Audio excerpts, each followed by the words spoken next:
I'm Kramer, and this is my perspective.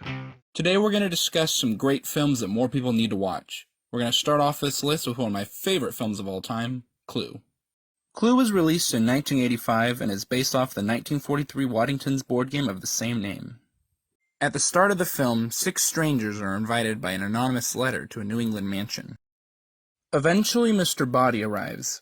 Wadsworth the butler then informs the other 6 that they all have one thing in common. They're all being blackmailed. And Mr. Body is their anonymous blackmailer. When Mr. Body is killed, it becomes a race against the clock to find the murderer before the police arrive. This film has a great mix of hijinks, suspense, and just a little bit of madness. Flames on the side of my face, heaving breaths. Our next film is The Scarlet Pimpernel, based on the 1905 novel of the same name. There are other versions of The Scarlet Pimpernel, but today we will focus on the 1982 version. The film takes place in 1792, during the French Revolution's infamous Reign of Terror. A league of English noblemen led by Sir Percy Blakeney repeatedly sneak into France to rescue members of the French aristocracy from the guillotine. And Percy, a nobleman himself, keeps his identity a secret under the alias the Scarlet Pimpernel. The League's greatest mission comes after the death of King Louis XVI and his wife Marie Antoinette. Although the king and queen are dead, their heir, known as the Dauphin, is still alive. With the Dauphin under heavy guard, the League must move fast before he suffers the same fate as his parents. Things get even more complicated when Percy falls for the lovely actress Marguerite, who's dating citizen Paul Chauvelin, the chief agent of the Committee of Public Safety, and tasked with capturing the Scarlet Pimpernel. Our next film is Rango, released by Paramount Pictures in 2011. At the start of the film, Rango is a simple family pet who yearns for more adventure out of life. Rango's chance for an exciting life happens when his enclosure is accidentally thrown from the back of his family car and he's left stranded in the frontier town of Dirt. In an attempt to reinvent himself, Rango tells a whole saloon that he is a toughened, cold gunslinger from the far west. Oh, hey, are you the fella that killed them Jenkins brothers? Uh-huh. Killed him with one bullet. Don't get no deader. Oh, 7 of them. That's right. All 7 of them.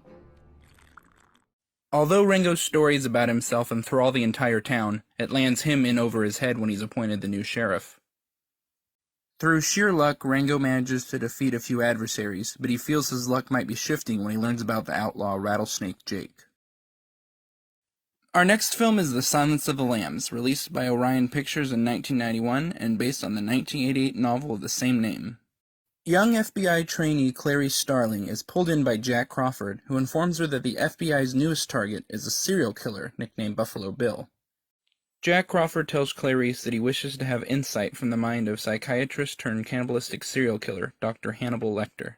In order to catch Buffalo Bill, Clarice must dive into the deranged mind of a cannibalistic sociopath. A census taker once tried to test me. I ate his liver with some fava beans and a nice Chianti. Over the years, there have been numerous adaptations of The Phantom of the Opera. In 2004, Warner Brothers turned the musical by Andrew Lloyd Webber into a film. All adaptations are based off the French novel Le Fantôme de l'Opéra. The film opens in 1870 Paris, where dancer Christine Daae is given the opportunity to stand in as leading lady and exhibit her extraordinary singing abilities. It turns out Christine is being coached by the strange enigma of the Phantom of the Opera. The Phantom is a musical genius, but leads a life of solitude under the opera house due to his facial deformity. The Phantom has fallen in love with Christine, and he will use any means necessary to elevate her to the position of prima donna of the opera house. When Christine is reunited with her childhood sweetheart Raoul, it enrages the Phantom, revealing his possessive nature. You belong to me. As the Phantom slips into madness, Raoul's the only person that can keep Christine safe. I hope you've liked this video, and if you have, give it a thumbs up and hit that subscribe button. Recommend a film in the comments below. And don't talk to any strangers unless they're real strange. Then they're interesting.